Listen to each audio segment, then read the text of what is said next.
वज़ीर-ए-आज़म शहबाज शरीफ लंदन से वतन वापस रवाना। लीगी क़ायद नवाज शरीफ ने वज़ीर-ए-आज़म शहबाज शरीफ को अलविदा किया। इमरान खान को सिक्योरिटी खदशात, हिफाजती इंतजामात मज़ीद सख्त। लाहौर में ज़मान पार्क की रिहाइशगाह के बाहर रेत की 10,000 बोरियों की दीवार बना दी गई। ख़वातीन रहनुमाओं की तलाशी के लिए ख़वातीन पुलिस एहलकार तैनात।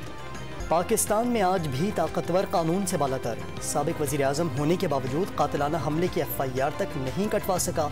इमरान खान का वीडियो लिंक पर आज़ादी मार्च के शुरा से खिताब। लंदन में वज़ीर-ए-आज़म की नवाज शरीफ से मुलाकात पर एतराज़ उठा दिया। लॉन्ग मार्च के शुरा का गुजरात में पड़ाव। बिलावल हाउस कराची में गवर्नर सिंध की साबिक सदर आसिफ अली जरदारी से मुलाकात। मुल्क की सियासी सूरत हाल और कराची के तरक्याती मनसूबों पर तबादला ख्याल। DIG मर्दान मोहम्मद अली से सदर वुमेन चैम्बर ऑफ कॉमर्स की मुलाकात। थानों में ख़वातीन कांस्टेबल्स की तैनाती का मुतालबा। DIG ने थानों में ख़वातीन डेस्क कायम करने की यकीन दहानी करा दी। और बलूचिस्तान में पहली मरतबा बॉक्सिंग नेशनल चैम्पियनशिप 24 ता 29 नवंबर को होगी। 300 से ज़ायद मर्द व ख़वातीन खिलाड़ी हिस्सा लेंगे। आर्मी, नेवी, पुलिस और वापडा समेत दीगर महकमों के खिलाड़ी भी शिरकत करेंगे।